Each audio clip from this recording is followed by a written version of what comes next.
नमस्कार दर्शकों, आप देख रहे हैं हमारा स्पेशल न्यूज बुलेटिन, जहां हर खबर होगी सबसे तेज, सटीक और भरोसेमंद। बने रहिए हमारे साथ, क्योंकि आगे आने वाली खबरें बदल सकती हैं आपका नजरिया। शुरू करते हैं आज की बड़ी ब्रेकिंग न्यूज।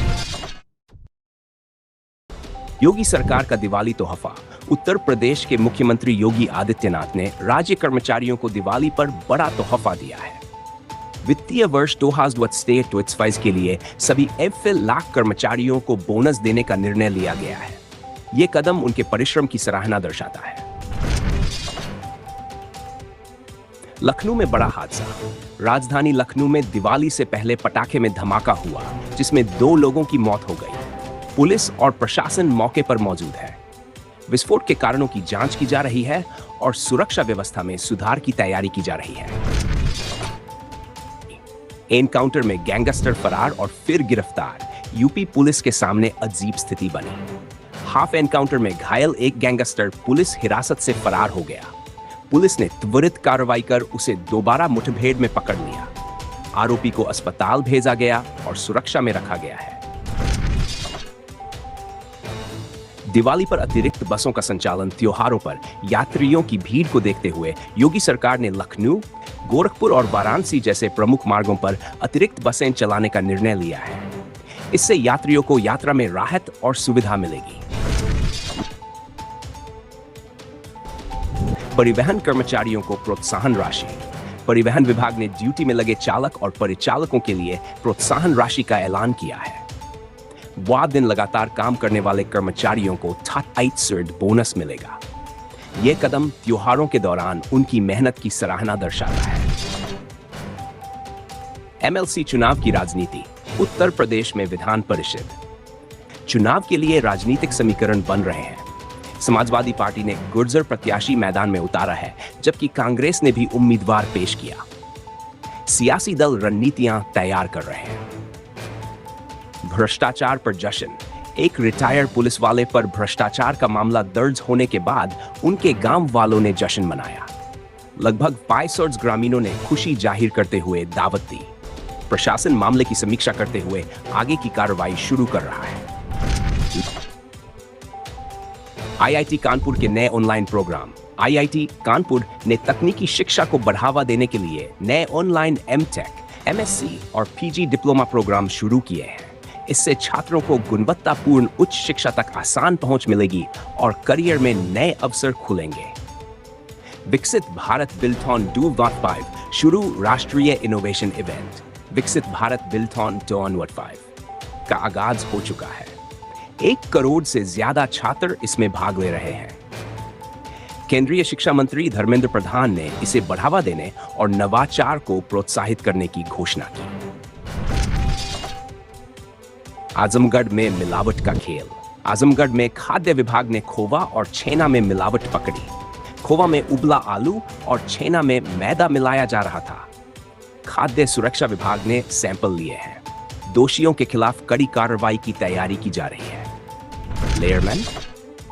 स्पाई कैमरे के साथ पकड़े गए दर्शनार्थी। वाराणसी के काशी विश्वनाथ मंदिर में सुरक्षा चूक का मामला सामने आया। पुलिस ने चश्मे में लगे स्पाई कैमरे के साथ एक दर्शनार्थी को पकड़ा। वह अमेरिका में सॉफ्टवेयर इंजीनियर बताया गया। सुरक्षा व्यवस्था की समीक्षा शुरू हो गई है। इटावा सफारी का आकर्षण बढ़ेगा। इटावा सफारी पार्क में दिवाली के बाद तेंदुआ के शावक देखने को मिलेंगे। खुली जगह में पर्यटकों को नजारा देखने का अवसर मिलेगा। पर्यटन विभाग का अनुमान है कि इससे सफारी में आने वाले पर्यटकों की संख्या में उल्लेखनीय बढ़ोतरी होगी। फतेहपुर पुलिस ने नशा तस्कर को दबोचा।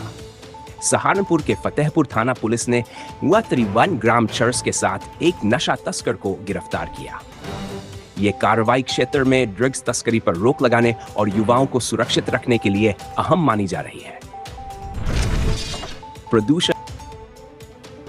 प्रदूषण मुक्त दिवाली की प्रेरणा। फतेहाबाद के स्कूल और कॉलेज के छात्रों को ग्रीन पटाखे और प्रदूषण मुक्त दिवाली के लिए प्रेरित किया गया। उन्हें पर्यावरण की रक्षा करने का संकल्प दिलाया गया। जागरूकता कार्यक्रम में विद्यार्थियों ने बढ़ चढ़कर हिस्सा लिया। में मालगाड़ी पटरी से उतरी दिल्ली हावड़ा मुख्य रेल मार्ग पर कानपुर के पास एक मालगाड़ी पटरी से उतर गई। किसी बड़े हादसे की सूचना नहीं है। कई ट्रेनों का संचालन प्रभावित हुआ। रेल प्रशासन ने यातायात को सामान्य करने के उपाय शुरू किए हैं। लोगों को फ्री रसोई गैस सिलेंडर। योगी सरकार ने लाखों गरीब महिलाओं को दिवाली पर उज्ज्वला योजना के तहत फ्री रसोई गैस सिलेंडर देने की घोषणा की।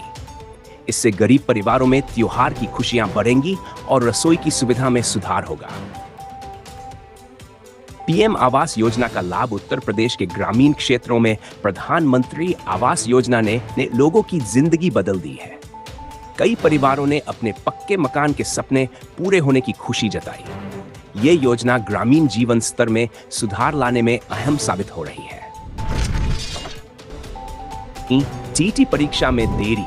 उत्तर प्रदेश में शिक्षक पात्रता परीक्षा में देरी से उम्मीदवार चिंतित है। कई उम्मीदवारों ने सरकार से जल्द परीक्षा कराने की मांग की। शिक्षा विभाग ने अब परीक्षा तिथि तय करने की प्रक्रिया तेज कर दी है। लेयर्ड। अखिलेश ने सरकार को घेरा। सपा अध्यक्ष अखिलेश यादव ने राज्य सरकार पर विकास परियोजनाओं में देरी और कानून व्यवस्था में कमी को लेकर निशाना साधा। उन्होंने कहा कि जनता को प्रभावित करने वाले मुद्दों पर गंभीर ध्यान दिया जाना चाहिए। अयोध्या में दीपोत्सव की तैयारी। अयोध्या में भव्य दीपोत्सव की तैयारियां जोरों पर है। इस साल भी आयोजन को नए रिकॉर्ड के साथ भव्य बनाने की योजना है। प्रशासन और श्रद्धालु मिलकर उत्सव को विश्व स्तर पर खास बनाने की तैयारी कर रहे हैं। हाई कोर्ट का महत्वपूर्ण फैसला। इलाहाबाद हाई कोर्ट ने निर्णय सुनाया कि किसी भी व्यक्ति पर वयस्क की तरह मुकदमा चलाने से पहले उसकी मानसिक स्थिति का टेस्ट जरूरी होगा। यह फैसला न्यायिक प्रक्रिया में सुधार और सही न्याय सुनिश्चित करने के लिए लिया गया है। आजमगढ़ जेल में घोटाला। आजमगढ़ जेल में फंसी 1.5 लाख रुपए के घोटाले का मामला सामने आया। जांच शुरू हो गई है। कई जेल अधिकारियों पर कार्रवाई की तलवार लटक रही है। प्रशासन मामले में पारदर्शिता बनाए रखने के लिए सख्त कदम उठा रहा है। संभल में आयकर विभाग का छापा। संभल में एक बड़े मीट फैक्ट्री पर आयकर विभाग ने छापेमारी की। यह कार्रवाई टैक्स चोरी और बेनामी संपत्ति के मामलों में की गई। विभाग ने भारी दस्तावेज जब्त किए और भविष्य में जांच की गहन प्रक्रिया शुरू की। मेरठ डीएम का कड़ा फैसला। मेरठ के जिलाधिकारी ने लापरवाही बरतने वाले एसटीसीज अधिकारियों का वेतन रोक दिया। यह कदम सरकारी कामकाज में पारदर्शिता और तेजी लाने के लिए उठाया गया। अधिकारियों को चेतावनी दी गई कि वे अपने कर्तव्यों में सुधार करें। युवाओं को मधुमक्खी पालन का प्रशिक्षण। सरकार की कौशल विकास पहल के तहत युवाओं को मधुमक्खी पालन का प्रशिक्षण दिया जा रहा है। इसका उद्देश्य उन्हें स्वरोजगार के लिए प्रेरित करना और ग्रामीण अर्थव्यवस्था को मजबूत बनाना है।